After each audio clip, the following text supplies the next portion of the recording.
तो स्वागत है दोस्तों आपका एक बार फिर से मैडोवर्स मेगाबाइट्स में। तो यहाँ पर आज हम देखेंगे सम ऑफ डायगोनल एलिमेंट्स। कि पिछले लेक्चर में हम लोगों ने देखा था कि किसी भी मैट्रिक्स के, ठीक है, किसी भी गिवन मैट्रिक्स के क्या करते हैं, डायगोनल कैसे प्रिंट कराते हैं। तो सेम मेथड यहाँ पर भी एक काम करना है, हमें क्या करना है कि सम ऑफ डायगोनल्स निकालने हैं। ठीक है, जो दोनों डायगोनल है उनके अलग अलग सम निकालने हैं, तो sum of both of the diagonal separately. ठीक है, तो देखो क्या करना है, अभी समझते हैं पहले। तो करना क्या है यहाँ पर कि एक मैट्रिक्स सपोज हमारे पास, हम एक एग्जांपल लेके चलते हैं 4x4 की। ठीक है, पिछले लेक्चर में हम लोगों ने भी क्या कहता है कि 4x4 की मैट्रिक्स बनाई थी। यहाँ पे 4x4 की मैट्रिक्स पे पहले हम देखते हैं कि डायगोनल एलिमेंट्स क्या होते हैं। तो देखो एक मैट्रिक्स सपोज दी गई है 1 2 3 4 5 6 7 8 9 10 11 12 13 14 15 और 16। ठीक है, सपोज ये हमको डायगोनल मतलब एक मैट्रिक्स दी गई है 4x4 की। ठीक है, किस साइज की मैट्रिक्स है, 4x4 की मैट्रिक्स है। तो इसके अंदर हमें क्या करना है, डायगोनल्स का सम निकालना है। राइट डायगोनल का सम अलग, लेफ्ट डायगोनल का सम अलग। ठीक है, लेफ्ट का अलग, राइट का अलग। तो sum of both of the diagonal separately. ठीक, तो प्राइमरी डायगोनल, सेकेंडरी डायगोनल भी बोल सकते हैं। तो ये कौन सा डायगोनल है, मैंने बताया था पिछले लेक्चर में, ये आपको बताया था मैंने, ये होता है प्राइमरी डायगोनल। ठीक है, तो प्राइमरी डायगोनल के कौन कौन से एलिमेंट हैं। ठीक, प्राइमरी डायगोनल के भैया कौन से एलिमेंट है, 1 एक 6 तो +6 +11 +16, ये प्राइमरी डायगोनल के सारे एलिमेंट, इनको जोड़ देंगे। तो इनको जोड़ देंगे तो क्या बनेगा, 1 + 6, ठीक है, 7 7 और 11 18। ठीक है, 7 + 11 कितना हो गया, 18 18 और 6 24 24 10 34। तो कितना आंसर आ जाएगा, 34। और सम ऑफ सेकेंडरी डायगोनल का क्या आ जाएगा यहाँ पर। ठीक है, सेकेंडरी डायगोनल का भैया सम क्या आ जाएगा, यहाँ पर इक्वल टू लगा देते हैं। ठीक, तो सम ऑफ सेकेंडरी डायगोनल क्या आ जाएगा, सेकेंडरी डायगोनल क्या हो गया यहाँ पर 13 10 7 4 या 4 7 10 13, ये हो गया आपका सेकेंडरी डायगोनल। इसका सम निकालेंगे तो क्या आएगा, इसका सम आ जाएगा यहाँ पर क्या, 4 + 7 + 10 + 13। ठीक है, तो 7 + 4 11 11 और 10 21।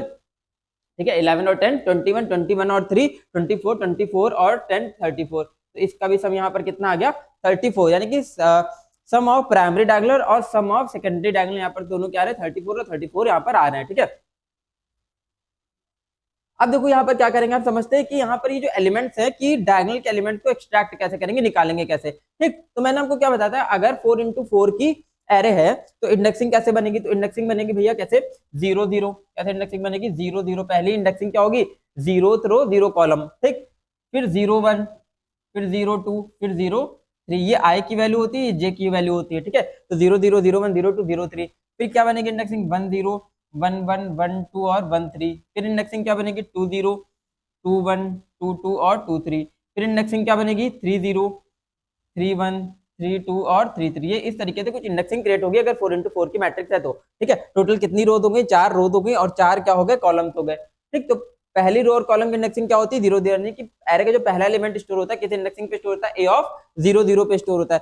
तो डायगोनल एलिमेंट्स को अगर हम कंसीडर करें, डायगोनल एलिमेंट्स को देखें तो कौन कौन से एलिमेंट्स आ रहे हैं यहाँ पर। ठीक है, ये वाले सारे डायगोनल एलिमेंट्स हो जाएंगे। फिर यहाँ पर ये वाले सारे डायगोनल एलिमेंट्स हो जाएंगे सेकेंडरी डायगोनल के एलिमेंट्स। ठीक है, तो ये हो गया प्राइमरी डायगोनल के एलिमेंट्स और ये कौन से हो गए, सेकेंडरी डायगोनल के एलिमेंट हो गए। तो अब हमें करना क्या है, यहाँ पर आई और जे की वैल्यू से हमें इंडेक्सिंग की कंडीशन हमें निकालनी है कि डायगोनल की कंडीशन क्या होगी, कौन सी कंडीशन लगाए जो सारे डायगोनल ही प्रिंट हो या डायगोनल निकल के आए। तो यहाँ पर देखो मैंने बताया था आपको आई और जे, तो आई जे की वैल्यू क्या है, प्राइमरी डायगोनल में बराबर होती है। प्राइमरी डायगोनल की कंडीशन क्या है, प्राइमरी डायगोनल की कंडीशन यहाँ पर क्या होगी, हम लिखते भी जाते हैं। ठीक, प्राइमरी डायगोनल की भैया क्या कंडीशन है यहाँ पर, क्या है, i equal to J. Condition है i इक्वल टू जे, यानी कि जहां पर i किसके बराबर होगा, जे के बराबर। यहाँ i जे के बराबर, यहाँ i जे के बराबर, यहाँ i जे के बराबर, यहाँ i जे के बराबर हो गया। ठीक, तो जहां पर i और j दोनों बराबर है वहां पर क्या होंगे, सारे एलिमेंट्स प्राइमरी डायगोनल के एलिमेंट होंगे। सेकेंडरी डायगोनल के एलिमेंट्स क्या होंगे यहाँ पर, ये देख लेते हैं।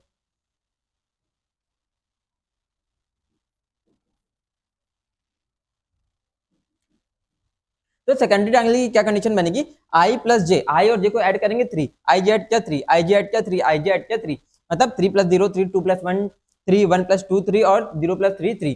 तो क्या कंडीशन आ रही है, i + j इसके बराबर होगा 3 के बराबर होगा। तो कौन से होंगे, सेकेंडरी डायगोनल के एलिमेंट्स होंगे। सेकेंडरी डायगोनल के एलिमेंट्स होंगे तब उनको जैसे प्रोसेस करना है प्रोसेस कर सकते हैं। तो ये अभी हमने समझा कि डायगोनल की कंडीशन कैसे निकालते हैं। ठीक है, अभी आपको एक इंट्रोडक्शन ये भी दे देता हूँ, आई जे यहाँ पर क्या है, अगर जिसने पिछले लेक्चर नहीं देखे हुए वहां पर आई जे भी आपको समझ में आ जाएगा।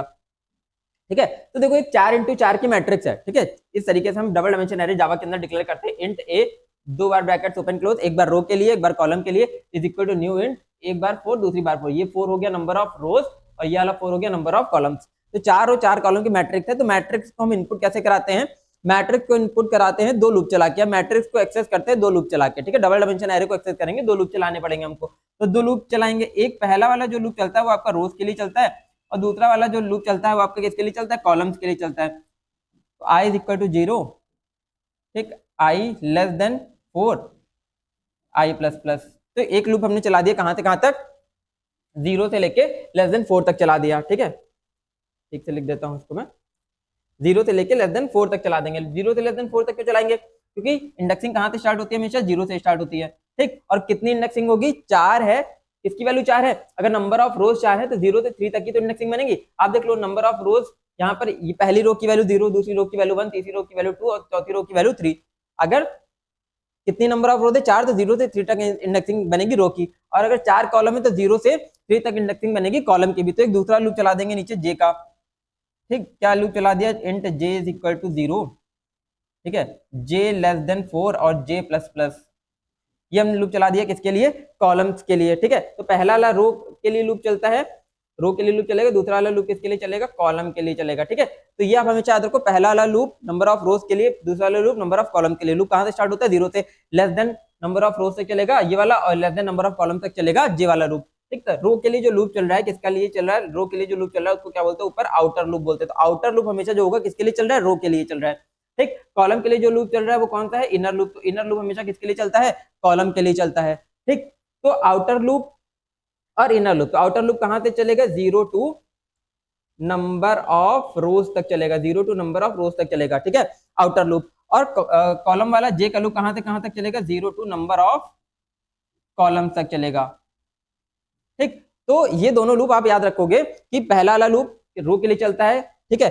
आउटर लूप जिसको बोलते हैं, पहला लूप जो चल रहा है उसको आउटर लूप बोलते हैं, क्योंकि ये जो यहाँ पर क्राइटेरिया लिखा है यहाँ पर, एक लूप के अंदर दूसरा लूप, तो लूप के अंदर लूप जिसको हम क्या बोलते हैं, नेस्टेड लूप बोलते हैं, ठीक है। तो लूप के अंदर जब भी लूप चलता है तो उसको क्या बोलते हैं, नेस्टेड लूप। तो नेस्टेड लूप में जो पहला लूप होता है उसको क्या बोलते हैं, आउटर लूप। वहां पर आउटर लूप किसके लिए चलाते हैं, रोज के लिए चलाते हैं। तो नंबर ऑफ रोज कहां से कहां तक हो जाएंगी, 0 टू लेके लेस देन नंबर ऑफ रोज तक लूप चलेगा, ठीक है। कहां तक चलेगा, 0 टू नंबर ऑफ रोज -1 तक, ठीक, 0 टू नंबर ऑफ रोज -1 तक लूप आपका चलेगा, ठीक। तो कॉलम का लूप कहां से कहां तक चला, 0 से लेके नंबर ऑफ कॉलम्स -1 तक लूप चलेगा, ठीक है। कहां से कहां तक, 0 से लेके नंबर ऑफ कॉलम्स -1 तक, नंबर ऑफ कॉलम्स -1 तक लूप चलेगा, ठीक। तो नंबर ऑफ कॉलम टोटल कितने हैं, 4। तो लूप कहां तक चलेगा भैया, ये 3 तक चलेगा, 0 से लेस देन 4, लेस देन 4 का मतलब 3 तक ही लूप चलेगा, 0 1 2, ठीक। तो 2 लूप हमने यहाँ पर आइडेंटिफाई कर लिए, रो और कॉलम के लिए लूप चलाने, तभी हम एरे के एलिमेंट्स को, यानी कि मैट्रिक्स के या फिर डबल डायमेंशन के एलिमेंट्स को एक्सेस कर सकते हैं, ठीक। तो डबल डायमेंशन एरे के एलिमेंट को कैसे एक्सेस करेंगे, ए ऑफ आई जे। अगर इनपुट कराना है तो क्या लिख देंगे, is equal to sc dot next int। इस तरीके से हम यहाँ पर लिखेंगे तो एरे के एलिमेंट सारे क्या हो जाएंगे, इनपुट हो जाएंगे, ठीक है। पहला लूप रो के लिए, दूसरा लूप कॉलम के लिए, और नीचे क्या लिख देंगे, a of i j is equal to sc dot next int। तो ए ऑफ आई जे, आई और जे मिलके क्या बनाते हैं, पर्टिकुलर इंडेक्सिंग बनाते हैं, ठीक है। और जो मैंने पहले ही बता रखा है, जो आउटर लूप है, आउटर लूप कितनी बार चलेगा, आउटर लूप भैया चलता है एक बार, ठीक। आउटर लूप चलेगा एक बार। तो फिर इनर लूप कितनी बार चलेगा, इनर लूप चलेगा पूरा, ठीक है। जब भी आउटर लूप एक बार चलेगा तो इनर लूप पूरा चलेगा, फिर आउटर लूप एक बार, फिर इनर लूप पूरा, ठीक। आप इंडेक्सिंग देख लो, ठीक। अभी हम इसका एग्जीक्यूशन करके दिखाते हैं आपको, ठीक है। तो ये मैंने कोड लिखा हुआ है, किसका कोड लिखा हुआ है, एक मैट्रिक्स हमने असाइन कर ली 4x4 साइज की, ठीक है। स्कैनर का ऑब्जेक्ट बना लिया, स्कैनर का ऑब्जेक्ट बनाने के बाद, ठीक, नंबर ऑफ रोज और कॉलम्स के लिए लूप चला के हमने क्या किया, ए ऑफ आई जे को एक्सेस करा लिया, ए ऑफ आई जे को इनपुट करा लिया, मतलब एरे को इनपुट करा लिया। तो इतना जो प्रोसेस लिखा हुआ है किसके लिए लिखा है, इनपुट ऑफ मैट्रिक्स, मैट्रिक्स को इनपुट कराने के लिए ये प्रोसेस यहाँ पर इतना मैंने लिखा है। तो अब मैट्रिक्स इनपुट जो हो रही है वो कैसे हो रही है, आप एग्जीक्यूशन देखोगे तो क्लियर हो जाएगा। एक आई है, ठीक है, और एक क्या है, जे है, और एक आपका है ए of i J, A of i जे। आप अगर पहले इंट्रोडक्शन देख लोगे डबल डायमेंशन एरे का तो ये प्रोसेस आपको इजीली समझ में आ जाएगा। तो आई मैंने क्या बोला, आउटर लूप कितनी बार चलेगा, एक बार चलेगा, ऊपर वाला लूप एक बार चल रहा है, ठीक। इनर लूप चल रहा है पूरा, ठीक है। आउटर लूप एक बार, इनर लूप पूरा। तो आउटर लूप जब एक बार चला तो आई की वैल्यू कितनी मिली, 0 मिली, और जे की वैल्यू पहले कितनी मिली, कंडीशन ट्रू है, नीचे आ जाएगा, जे का लूप चलाएगा, जे की वैल्यू कितनी मिली, 0, ठीक। तो आउटर लूप की वैल्यू कितनी थी, आई की वैल्यू 0 थी, ठीक है। 0 पे 0 लेस देन 4, कंडीशन ट्रू है, कंडीशन ट्रू है तो नीचे अंदर एंटर किया, तो फिर किसका लूप चला, कॉलम का लूप चला, यानी कि जे का लूप चला। तो जे की वैल्यू कितनी मिल गई, जे की बिगनिंग कितनी मिल गई, 0, तो जे की वैल्यू भी क्या लिख ली, 0। तो जे की भी कंडीशन ट्रू है, जे लेस देन 4, ठीक है, 0 लेस देन 4 कंडीशन ट्रू है, नीचे आ जाएंगे, क्या बना ए ऑफ आई जे, तो ए ऑफ आई जे की इंडेक्सिंग क्या बनी, ए ऑफ 0 0, इस तरीके से इंडेक्सिंग बनी। तो क्या स्टेटमेंट बन गया, a of 0 0 is equal to SC dot next identity, मतलब एससी डॉट नेक्स्ट आइडेंटिटी से ए ऑफ 0 0 के अंदर वैल्यू स्टोर हो जाएगी। फिर इसके बाद ऊपर गए, ठीक है, जे का लूप जब तक पूरा नहीं चलेगा तब तक आई पे नहीं जाएगा, तो जे की वैल्यू इंक्रीज करेगी, जे की वैल्यू हो जाएगी 1, कितनी होगी जे की वैल्यू 1, तो क्या इंडेक्सिंग बनी, a of 0 2, a of 0 2, a of 0 2 पे भैया क्या इंडेक्सिंग बन गई, a of 0 2 is equal to SC dot next identity, SC dot next identity से ए ऑफ 0 2 के अंदर वैल्यू आ जाएगी, ठीक। तो इसी तरीके से जे की वैल्यू 2 होगी, क्या बना इंडेक्सिंग, ए ऑफ 0 2, फिर इसी तरह जे की वैल्यू 3 होगी तो क्या इंडेक्सिंग बनी, ए ऑफ 0 3, ठीक। फिर अब जे का लूप जब खत्म हो गया, जे का लूप पूरा हो गया, पूरा होने के बाद तब कहां जाएगा एग्जीक्यूशन, आई प्लस प्लस पे, तो आई की वैल्यू इंक्रीज होकर कितनी हो जाएगी, यहाँ पर 1 हो जाएगी, और जे फिर से, क्योंकि कंडीशन ट्रू है कि फिर से जे कहां तक चलेगा, 0 से लेस देन 4 तक चलेगा, तो जे की वैल्यू फिर से क्या हो जाएगी 0, मतलब अभी दूसरी रो का एग्जीक्यूशन स्टार्ट होगा, तो दूसरी रो यहाँ पर क्या होगी, ए ऑफ 1 0, ठीक। फिर जे की वैल्यू 1 होगी तो क्या बनेगा, ए ऑफ 1 1, फिर जे की वैल्यू 2 होगी तो क्या बन जाएगा, ए ऑफ 1 2, फिर जे की वैल्यू 3 हो जाएगी तो क्या बनेगा, ए ऑफ 1 3, ठीक। इस तरीके से यहाँ पर चीजें क्रिएट होंगी। फिर क्या होगा, आई का लूप एक आगे चलेगा, आई का लूप 2 हो गई, फिर से जे 0 1 2 3 चलेगा, ठीक। फिर आई का लूप 3 होगी तो ये फिर से 0 1 2 3 चलेगा, ठीक है। तो इस तरीके से क्या होगा, एग्जीक्यूशन होगा, एक एक इंडेक्सिंग बनती जाएगी, एक एक इंडेक्सिंग के अंदर एलिमेंट आता जाएगा।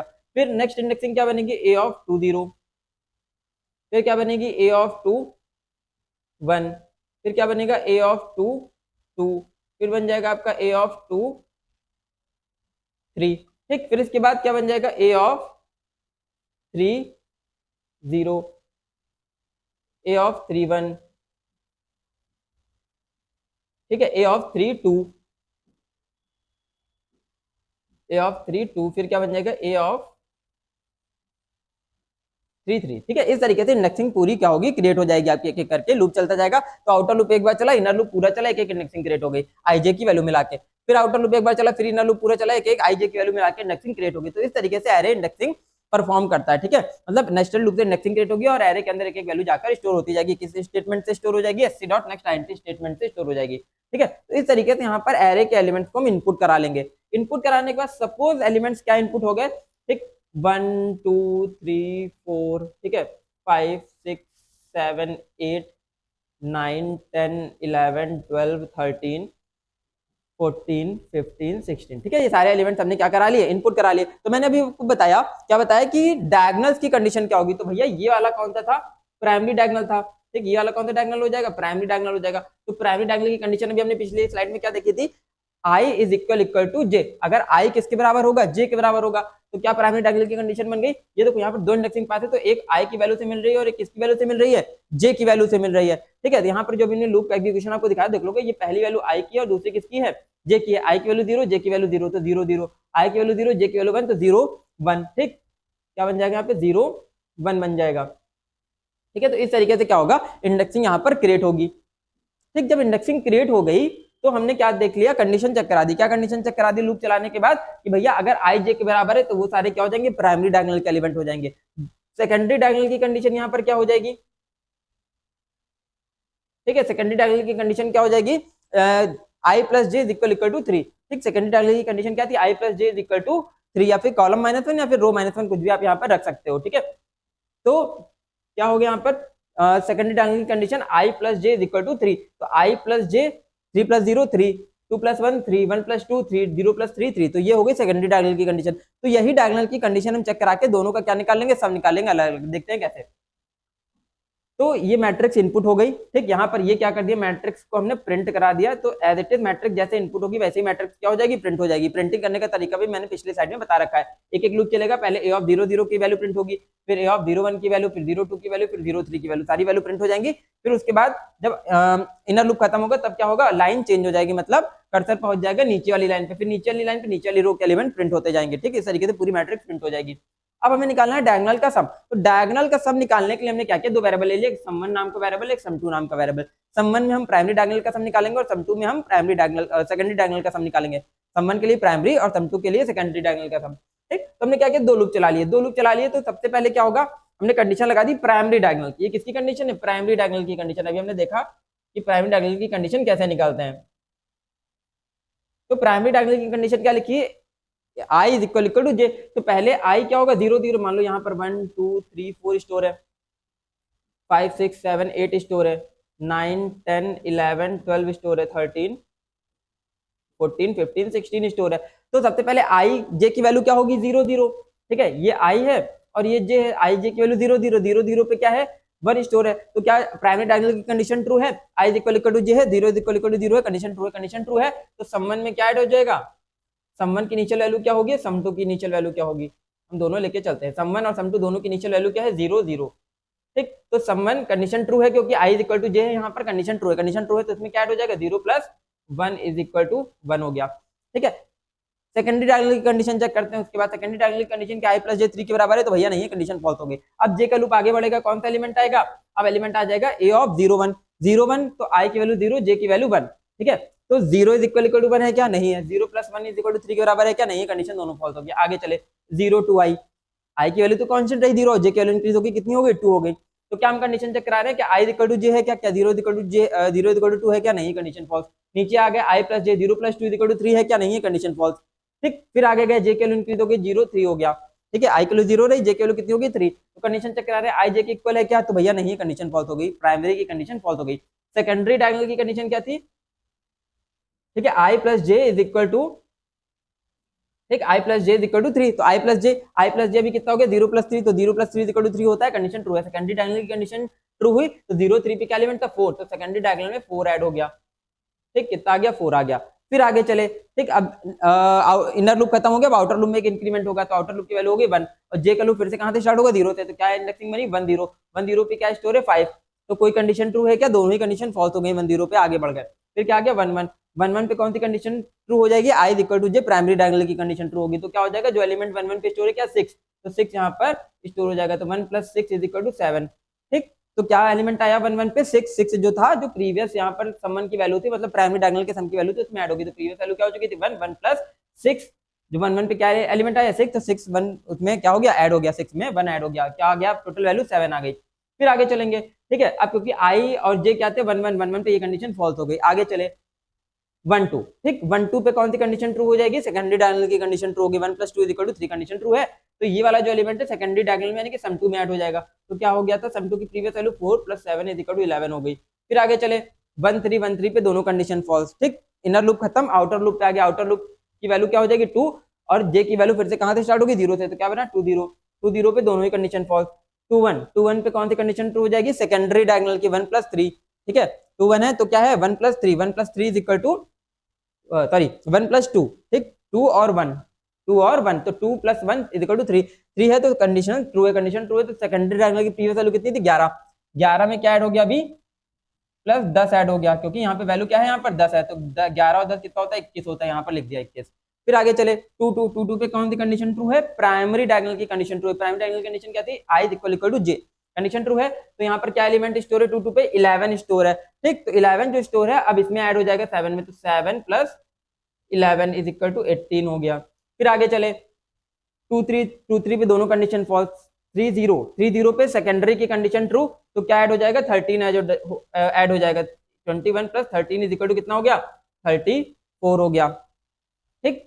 प्रीवियस वैल्यू कितनी थी सेकेंडरी की सम 2 की, और 21, अभी 3 0 पे कंडीशन ट्रू हो गई सेकेंडरी वाली, तो अभी क्या है यहाँ पर स्टोर है 13 13 उसमें 21 में ऐड हो गया। फिर आगे चलते हैं 3 1 पे कंडीशन फॉल्स हो गई, 3 2 पे कंडीशन फॉल्स हो गई, 3 3 पे फिर से कंडीशन ट्रू हो गई, कौन सी कंडीशन ट्रू हो गई, आई इज इक्वल टू जे वाली, यानी कि प्राइमरी की कंडीशन ट्रू हो गई। तो प्राइमरी की वैल्यू पहले कितनी थी 18, 18 प्लस 16 इज इक्वल टू कितना आ गया 34 आ गया, ठीक। अब क्या होगा, लूप खत्म हो जाएगा, लूप से बाहर आ जाएगा एग्जीक्यूशन, लूप से बाहर आ जाएगा, तो देखो यहाँ पर सम 1 की वैल्यू भी 34 है और सम 2 की वैल्यू भी कितनी है 34, यानी कि sum of primary diagonal sum 1 34, sum of secondary diagonal is equal to sum 2 यानी कि 34 प्रिंट हो जाएगा, ठीक। तो इस तरीके से आपका सम ऑफ प्राइमरी और सेकेंडरी डायगोनल सेपरेटली मतलब अलग अलग वेरिएबल के अंदर स्टोर कराना है, ठीक है। अगर कंबाइनली कहा जाए तो दोनों एक में कंडीशन लगा के दोनों को ऐड कर दोगे, या फिर नीचे आके सम 1 प्लस सम 2 को भी यहाँ पर प्रिंट करा सकते हैं, ठीक। तो ये तो हमारा प्रोग्राम खत्म हुआ sum of both of the diagonal separately. तो बने रहिए हमारे साथ अगले लेक्चर के लिए, तब तक के लिए स्टे ट्यून्ड गाइस।